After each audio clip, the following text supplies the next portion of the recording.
그 세대 중에 누가 생각하기를, 이런 제목으로 하나님의 말씀을 생각해 보도록 하겠습니다.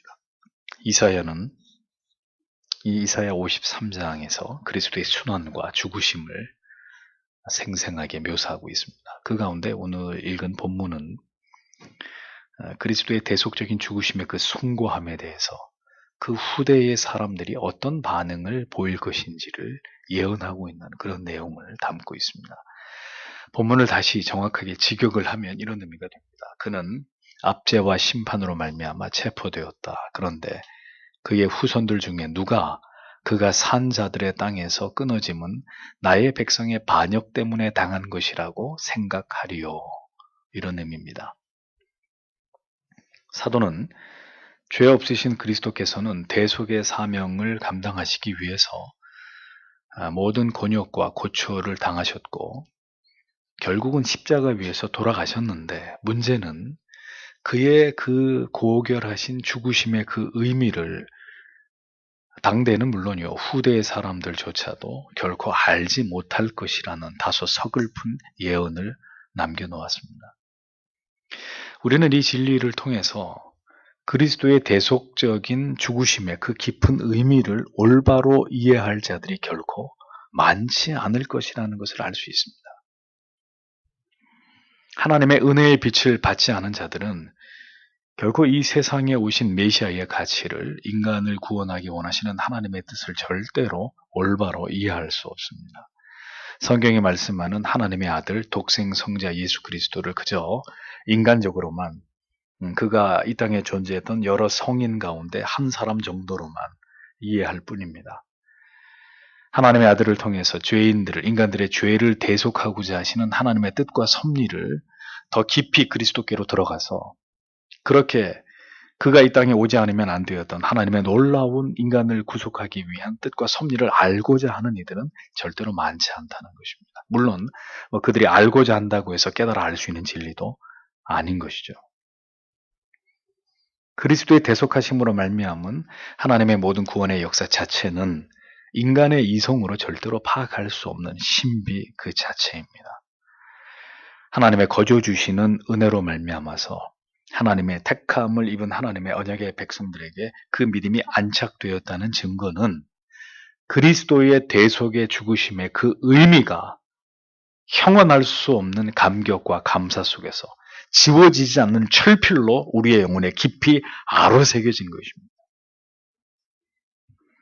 그리스도의 대속의 은혜를 경험하고 아는 것은 누구에게나 허락된 것이 아닙니다.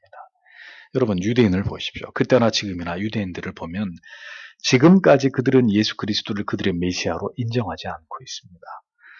한 사람의 죽으심으로 많은 사람이 하나님과 화목하게 된다라는 이 위대한 진리를 그들은 절대로 받아들이지 못합니다.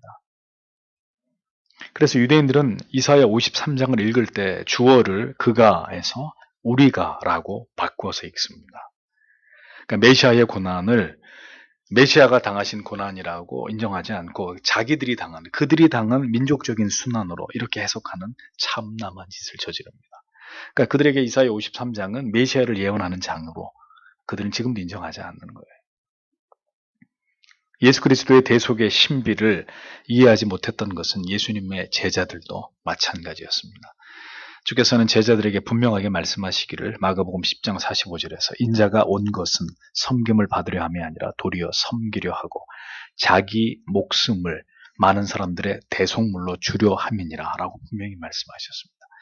요한복음 12장 24절에서는 내가 진실로 진실로 너희에게 이르노니 한 알의 밀이 땅에 떨어져 죽지 아니하면, 마가복음에서는 자기 목숨을 많은 사람의 대속물로 주려 합니다.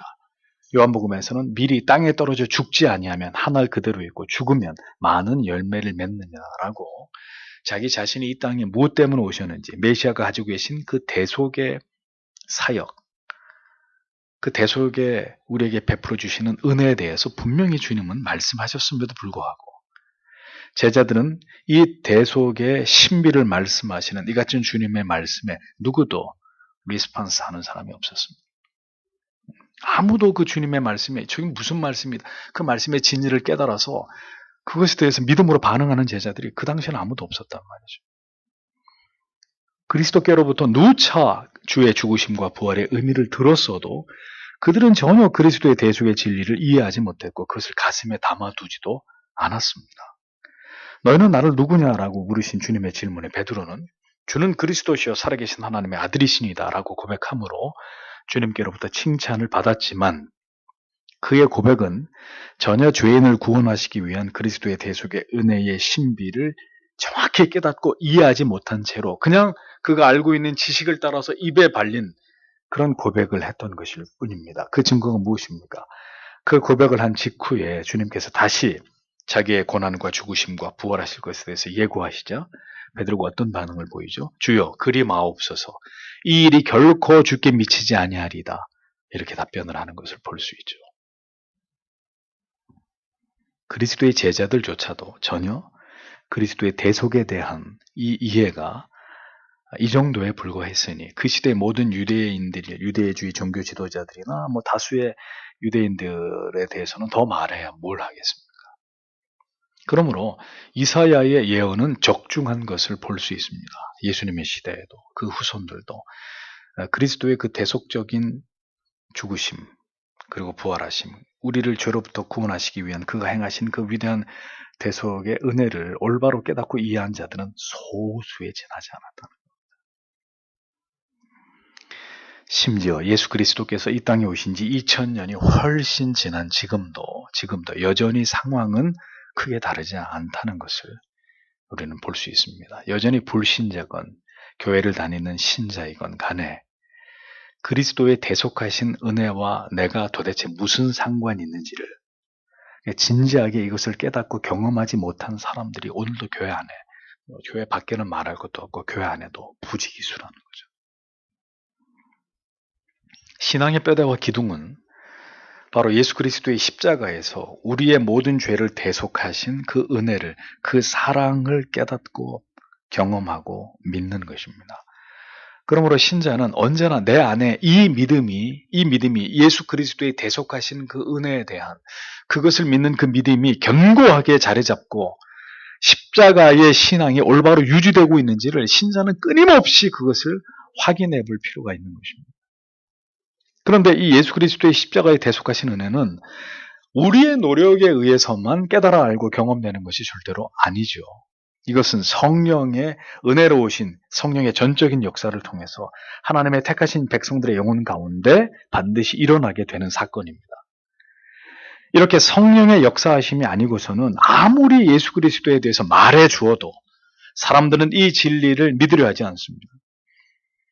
그러므로 우리가 주 예수 그리스도의 구주 되심을 그 대속의 신비와 역사를 우리가 믿게 됐다는 것. 지금 여기 앉아 계신 여러분이 나는 그리스도의 대속하심을 믿습니다. 그가 날 위해서 죽으신 것이고 날 위해서 부활하신 것이고 그 예수 그리스도를 믿음으로 나는 영원히 변치 않는 영생에 들어가게 되었다는 사실을 나는 확신합니다. 이렇게 우리가 이 신앙을 분명히 고백할 수 있게 되었다는 이 사실이 여러분 놀라운 하나님의 은혜가 아닐 수 없다는 거예요. 우리가 이 사실을 믿고 그 사실을 믿기 때문에 오늘도 그리스도 앞으로 나오게 됐다는 우리가 이 자리에 있다는 것 자체가 기적이란 말이죠. 한 영혼이 이 믿겨지지 않는 예수 그리스도의 복음을 듣고 변화돼서 하나님의 자녀가 된다는 것은 하나님의 놀라운 주권적인 섭리와 사랑의 위대한 결과물입니다. 그렇게 하나님의 은혜로 우리가 먼저 예수 그리스도를 구주로 영접하고 이어 그리스도인으로 이 세상에 존재하는 이유는 바로 이 예수 그리스도를 통한 대속의 은혜를 세상 사람들에게 전파하고 알리는 데 있는 것이죠. 영혼이 지옥불에서 불타면서 고통당해야 될 그들을 위해서 그리스도가 이 땅에 오셨어. 그가 당신을 위해서 순환을 당하고 그가 당신을 대신하여 십자가에 죽으셨어. 그리고 우리로 하여금 영생의 부활에 임하게 하기 위해 그 자신이 부활의 첫 증거물이 되셔서 하나님의 보좌 우편에 계셔서 지금도 우리를 위해서 기도하고 계시는 분이 그대의 구주이신 예수이시오. 복음의 핵심이라는 것입니다. 그 복음을 통해서만 하나님의 진노 아래 있던 하나님의 백성들이 오늘도 그리스도의 대속하신 은혜로 말미암아 기적적으로 하나님께로 돌아올 수 있는 것입니다. 그래서 여러분 복음을 전하는 현장에 있어 보면 여러분들이 전도를 하시다 보면 성령께서 오늘도 바로 이 일들을 택하신 영혼들 안에서 성실하게 이루어가고 계신다는 것을 소름이 돋도록 느낄 수 있는 것입니다. 성령께서는 오늘도 우리의 어눌하지만 분명하게 선포되는 복음을 통해서 그리스도의 대속의 은혜가 적용되어야 할 자들의 그들의 영혼 가운데 정확하게 그것이 임함으로 인해서 죄악의 흑암으로부터 그들의 영혼을 건져내시는 이런 일들을 하나님은 지금도 하고 계신단 말이에요. 그러니까 복음을 믿어지게 하시는 이는 오직 성령이십니다. 그렇게 탁월하지 않더라도 서툴지만 진실되게 복음을 전했을 뿐인데 도무지 믿을 것 같지 않고 돌이킬 것 같지 않은 사람들이 돌이키는 것도, 또 수십 년을 교회를 다니고 수없이 참된 복음의 설교를 듣고 올바른 교리를 배웠어도 아직 회심의 은혜를 사람이 절대로 만들어낼 수 없는 것도 모두 그 주권이 누구에게 있기 때문입니까? 성령께 달려있기 때문이라는 거죠. 성령이 역사하시면 건강하지 않은 교회에서도 온전한 성경적인 설교가 선포되지 않는다 할지라도 하나님이 오늘 그 교회에 온 아무 개가 오늘 그 시간에 그 말씀을 통해 회심하는 게 하나님의 뜻이면 그런 설교를 듣고도 회심할 자는 회심하는 것입니다. 성령의 뜻이라면 지금도 그런 역사가 일어납니다. 그런데 성령의 뜻이 아니라면 아무리 탁월한 사도 바울과 같은 설교를 전파해도 사람의 영혼이 돌이켜 거듭나는 일은 일어나지 않는 거예요. 사람에 의해서 되는 일이 아니기 때문에. 구령의 신비는 오직 성령 하나님께 달리는 일이기 때문입니다. 주님께서는 이렇게 성령이 오셔서 마침내 주의 모든 진리의 가르침을 깨닫게 하고 교훈하게 될 것임을 분명히 예언하셨습니다. 대속의 복음을 전파하고 그것을 통해서 택하신 백성들이 하나님께로 돌아오는 역사가 일어날 것이라고 분명히 말씀하셨습니다. 요한복음 14장 26절에서 보혜사 곧 아버지께서 내 이름으로 보내실 성령 그가 너희에게 모든 것을 가르치시고 내가 너희에게 말한 모든 것을 생각나게 하시리라. 같은 책 15장 26절 27절에서도 내 아버지께로부터 너희에게 보낼 보혜사 곧 아버지께로부터 나오시는 진리의 성령이 오실 때 그가 나를 증언하실 것이요 너희도 처음부터 나와 함께 있었으므로 증언하느니라 라고 기록되어 있습니다. 보십시오. 영혼을 구원하는 그 예수 그리스도의 복음이 들려지고 그것이 깨달아지고 믿어져서 하나님의 자녀가 되는 것은 사람이 하는 것이 아니라 성령이 하시는 일입니다. 생각해 보십시오. 우리 또한 이 대속의 진리와 은혜를 전혀 알지 못한 채로 하나님을 등지고 죄와 어두움 속에서 살았던 사람들입니다. 그러나 성령의 역사와 은혜로 인간의 이성으로는 절대로 깨달아 알 수 없는 믿어지지 않는 그 대속의 진리를 알게 됐고 믿게 됐단 말이죠. 하나님께서 그 아들을 통해서 우리에게 보이신 그 크신 사랑이 마침내 우리의 영혼 속에 깊숙이 각인됨으로 그 하나님의 존재하심 앞에서 무릎을 꿇게 되었단 말입니다. 그것이 구원이라는 거예요. 그렇게 그리스도의 대속의 은혜가 무엇과도 바꿀 수 없는 인생 최대의 감격이고 감사이고 가슴 벅찬 희열이 되어버린 그 사람이 신자란 말입니다. 그리스도인이란 말이죠. 그렇게 그리스도의 십자가에 대한 인식이 선명하게 우리 영혼에 각인되어 있다면 이제는 그 감격과 감사로 하나님을 기쁘시게 하는 삶의 방향을 향해서 나아가면 되는 것이고 아직 그리스도의 대속의 십자가의 감격적인 은혜가 영혼에 분명하게 인식되지 않았다면 주의 긍휼과 자비를 구하면서 그 십자가의 감격을 그 대속의 신비한 은혜를 반드시 하나님 나에게 부어주시기를 간절한 소망을 품고 기도해야 되는 것입니다. 마땅히 형벌받을 우리를 대신해서 우리의 모든 허물 때문에 주님께서 십자가에 달려 돌아가셨음을 기억하고 살아가는 그런 성도의 삶은 그래서 날마다 더 겸손해지고 겸비함을 지향하게 되어 있습니다. 그리스도의 우리를 대속하신 그 은혜에 대한 감격과 감사는 언제나 성도로 하여금 가장 낮은 마음을 가지고 주님 앞에서 살아가게 만드는 원천이 되기 때문입니다. 신앙이 무료해지고 권태로운 자리로 미끄러지게 되는 것은 십자가에 대속하신 그 사랑과 은혜를 현재적으로 경험하면서 살아가지 못하기 때문이고 이렇게 우리의 영혼이 무감각해지고 곤고하고 척박해지는 것은 그 무너진 경건의 틈으로 죄가 싹트고 자라고 있기 때문이라는 것을 잊어서는 안 됩니다.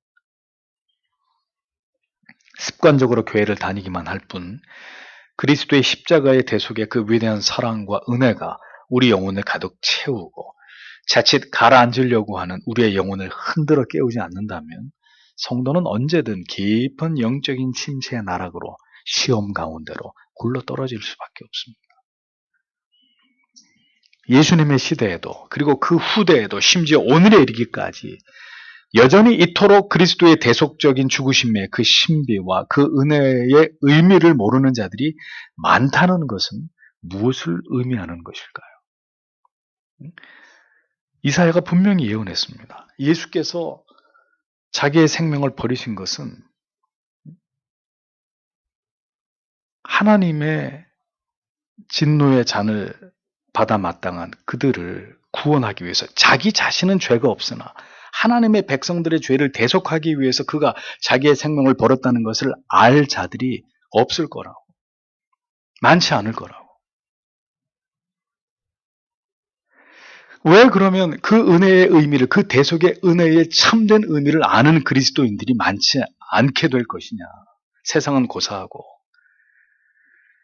그 대속의 신비를 경험하고 모든 삶에서 그리스도의 향기를 드러내는 그리스도인들의 수가 결코 많지 않을 것이기 때문입니다.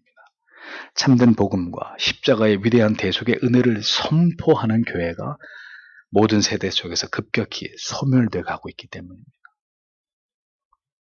여러분, 이 시대를 보십시오. 어느 누가 그리스도에 대해서 진지한 관심을 갖습니까? 모든 시대의 코드와 정신은 인간을 우상으로 떠받들면서 하나님의 자리에 인간을 올려놓고 있습니다. 그 세속적인 정서와 철학과 정신이 교회 안까지 들어와서 누구를 위한 예배를 드립니까?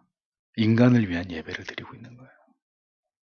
인간을 즐겁게 하고 인간의 마음을 따뜻하게 하고 인간을 힐링시켜주고 사람이 듣기 좋고 누리기 좋은 이런 문화들로 교회에 선포되는 말씀부터 문화까지 그렇게 다 인본주의로 바뀌고 있잖아요. 이 시대를 보십시오. 인권이라는 이름으로 광범위하게 확산되고 있는 반기독적이고 비성경적인 법과 제도들이 판을 치고 있는 지금의 현실을 보십시오. 철저하게 하나님과 예수 그리스도를 이제는 동성애자들에 대해서 차별적이고 그들을 혐오하는 내용이 이 성경에 들어있다는 이유로 제가 오늘 여러분 기사 올려드렸죠. 이제 성경까지 금서로 만들려고 하는 이런 조직적인 움직임들이 펼쳐지고 있다라는 거죠. 동성애자들을 혐오하는 내용이 있기 때문에 이 성경을 폐간시켜야 된다. 이 성경을 금서로 만들려고 하는 이런 일들이 버젓이 우리가 살아가고 있는 시대 속에 일어나고 있습니다. 그리스도의 대속적인 죽음의 신비와 그 위대한 은혜의 의미를 전혀 알지 못했다는 것은 그래서 비단 예수님의 당시와 그 후손들만이 아니었습니다. 2000여 년이 지난 지금도 그렇게 그리스도께서 왜 이 세상에 오셨고 그분이 무엇 때문에 생명을 버리셔야 되는지 이것을 진지하게 알고 깨닫고 그것을 경험하는 것을 바탕으로 그리스도를 높이고 그리스도를 사랑하려고 하는 자들은 소수에 지나지 않단 말이에요. 전부 다 나를 위해서 예수를 믿는 거예요. 나를 위해서 교회를 나오는 거죠. 그러니까 그것을 왜 알아야 하는지조차도 알지 못하는 자들로 교회 안팎은 가득가득 채워져 가고 있습니다. 주일마다 교회를 다니고 성찬에 기계적으로 참여하는 것보다 더 중요한 것은 대속의 은혜를 경험하고 그 그리스도의 은혜와 하나님의 사랑의 영원의 눈이 떠지는 것입니다. 진정한 신자라면 십자가의 의미에 대해서 그리스도께서 경험하신 그 순환과 죽으심의 그 부활의 의미에 대한 명확한 이해와 깨달음과 마음의 감동과 이것에 대한 확신이 있어요. 왜냐하면 그것이 우리의 신앙의 뼈대와 기둥을 이루고 이 땅에서 신자로 살아가는 동안 우리의 모든 하나님을 신앙하는 삶에서 놀라운 생명력을 공급해주는 원천이 되기 때문입니다. 세상을 이길 수 있는 모든 것을 초월하고 극복할 수 있는 힘이 십자가에서 우리에게 부어지기 때문입니다. 그래서 한 사람의 신앙이 가장 뜨겁고 열렬할 때 그의 마음에 가장 빛나는 가치는 뭐겠습니까? 예수 그리스도의 십자가에 대속하신 은혜에 대한 감격일 수밖에 없는 것이고, 성도의 영혼이 가장 무기력해지고 은혜가 소진되고 영적인 생명력을 누리지 못하는 깊은 침체에 빠지게 되는 때는 언제나 그에게 십자가의 구속의 은혜와 감격은 지극히 무뎌지고 바닥이 나버린 상태가 오랫동안 방치되었기 때문이라는 것. 십자가의 대속의 은혜가, 그 신비가 빠르게 성도의 영혼에서 멀어지고 사그러들게 되는 이유는 부지불식 중에 그가 붙들고 있는 죄악 때문일 수도 있습니다. 죄임을 알고 있는데 그 죄를 끊어버리지 못하고 그 죄의 낙을 계속 누리고 있을 때 대속의 은혜에 대한 감격과 기쁨은 쉬 소멸돼 버리기 시작합니다. 금이 간 컵 안에 든 물은 결국 다 시간이 지나면 다 새 나가버리게 되듯이, 그렇게 죄로 인해 생겨난 영혼의 균열을 방치하면 십자가의 모든 대속의 은혜와 감격을 우리 영혼 속에서 모두 다 깡그리 잃어버리게 되는 거예요. 그리스도의 대속의 은혜가 소멸되는 또 다른 이유는 성도의 믿음이 더욱 성장하기를, 하나님은 언제나 우리의 믿음이 그 전에 머물러 있는 것이 아니라 더 성장하기를 원하시기 때문에 이전보다 더 열렬히, 더 간절히 하나님을 찾도록 만들기 위해서 하나님께서는 우리의 신앙의 냉각기, 은혜의 습기가 모두 증발된 영적인 침체의 시기를 허락하실 수 있습니다. 지금까지의 모습만으로 안주하지 말고 내가 짜놓은 어떤 프레임 안에, 틀 안에 내 스스로를 가두어서 요만큼만 믿으면 된다, 거기에 머물러 있지 말고 이제 신앙의 더 높은 단계로 진입하도록 하나님께서 여러 가지 시험과 시련과 영적인 침체의 고통을 통해서 가일층 그의 신앙이 성장하도록 섭리하시는 이런 경우도 있는 것이죠. 아무리 성숙한 그리스도인이라 할지라도 우리는 우리의 믿음의 현 상태를 유지하고 고수하는 일만을 추구할 수 없습니다. 또 그 이상의 어떤 신앙이 성장하게 되는 것도 우리의 의지나 노력만으로 이루어지는 일이 결코 아닙니다. 우리는 언제나 여기가 좋사오니, 이것이 죄인의 습성이에요. 여기서 더 어떤 대가를 치르고 더 신앙의 높은 단계로 나아가는 것, 그것을 우리 스스로 그런 동기를 보여해서 우리의 믿음이 그렇게 나아가는 일은 우리의 의지와 노력과 생각 안에서는 쉬운 일이 아니란 말이에요. 그렇기 때문에 하나님께서 다시 우리의 신앙이 열렬하게 뜨겁게 타오르면서 우리가 하나님께 받은 대속의 은혜와 기쁨과 영생의 소망이 우리 안에 더 새로워지도록 하나님은 우리의 영혼을 침체의 어둠 속으로 의도적으로 이끌고 들어가시기도 합니다. 왜? 거기서 나를 찾으라는 거죠. 이전에 네가 가졌던 그 첫사랑을 회복하고 더 열렬히 뜨겁게 하나님의 말씀을 통해 지혜를 구하고, 그리고 하나님 앞에 뜻을 세워 처절히 기도하는 시간을 통해서 이전에 맛보지 못했던 더 깊은 신앙의 세계로 들어갈 수 있는 이런 은혜 주심을 하나님이 우리에게 고대하신다는 것. 하나님을 더 간절히 찾고 이제는 익숙했던 신앙의 둥지들을 허물어버리고 더 견고한 둥지를 틀게 하기 위해서 하나님의 때때로 우리를 어둠 속으로, 칠흑 같은 어둠 속으로, 깊은 영적인 침체 가운데로 끌고 가시기도 한다는 거죠. 이렇게 종종 하나님께서 우리의 영혼을 깨우시고 더 뜨겁게 타오르게 하시는 어떤 계기를 주시지 않는다면, 여러분, 우리는 우리의 힘으로 자, 이쯤 됐으니까 내가 또 한 단계 더 내 믿음을 끌어올려야지, 우리 스스로 알아서 이렇게 성장하는 일은 일어나지 않는단 말이죠. 우리 스스로 거룩의 지속성을 유지할 수 있는 능력이 우리에게는 없단 말입니다. 때로는 격려하시기도, 때로는 앞에서 끌어가시기도 하지만, 때로는 하나님이 우리에 대해서 일체 침묵하시면서 어둠 속에서 아무것도 들리지 않는 가운데서 영적인 고독 가운데 그를 끌고 가셔서 다시 하나님만을 바라보도록, 하나님만을 의지하도록, 그래서 다시 덮어놨던 하나님의 말씀의 책을 열어서 뜨거운 눈물을 쏟으면서 그 말씀 속에 하나님을 깊이 만나게 되는 그 시간 속으로 하나님 우리를 끌고 가시기도 하는 것이죠. 눈물과 감동은 쉬 마르고 사라집니다. 거룩과 순결한 삶에 대한 식어지지 않는 동기는 우리가 받은 사랑에 대한 경험적 인식의 갱신과 비례하는 것입니다. 어제는 어제 받은 은혜로 끝나는 것입니다. 오늘 또 다른 새로운 은혜가, 작년에 받은 은혜는 작년에 받은 은혜로 끝난, 그 은혜를 계속 울고 먹을 수 없는 일입니다. 날마다 새로운 은혜를, 아침마다 새로운 성실하심으로 우리에게 찾아오시는 그 하나님의 사랑을, 그 대속의 은혜를, 그 십자가의 감격을 신자는 매일매일 갱신해 나가야 되는 거죠. 여기에 필요한 것이 경건의 훈련이고 노력인 것입니다. 하나님의 사랑이 우리의 전 인격과 삶의 모든 현장에서 경험되고 부어짐을 맛볼 수 없다면 우리의 신앙은 반드시 권태에 빠질 수밖에 없습니다. 부부가 왜 권태에 빠집니까? 왜 서로에 대해 실증을 느낍니까? 다 아는 거예요. 다. 뭔가 더 새로운 게 없는 거죠. 여러분들이 하나님에 대해서 다 안다고 생각하는 순간 그때부터 신앙은 권태기로 들어가는 거예요. 신앙의 모든 내용들이 다 나를 실증나게 만드는 것들이 되고 마는 것입니다. 하나님이 잘못된 건가요? 우리의 지성의 깊이가, 우리가 더 하나님을 알려고 하는 우리의 의지의 깊이가 얕기 때문인 것이지, 하나님이 우리에 의해서 다 파악될 만큼 그분이 그렇게 가벼운 하나님이 아니신 거죠. 그분이 그렇게 작은 분이 아니신 겁니다. 성경의 깊은 진리의 깨달음을 통해서, 깊고 간절한 기도를 통해서 다시금 하나님과 맛보는 그 친밀함이 회복되지 않고는 십자가 아래서 우리가 얼마나 놀라운 하나님의 은혜와 사랑을 경험하게 되었는지에 대한 그 은혜의 갱신이 일어나지 않고는 우리 마음을 지배하던 거룩한 십자가의 대속의 사랑에 대한 부채의식은 회복되지 않습니다. 은혜의 습기를 가득 머금은 영혼만이 언제나 예수 그리스도, 예수 십자가에 죽인 죄에 대한 거룩한 채무의식을 유지하는 것입니다.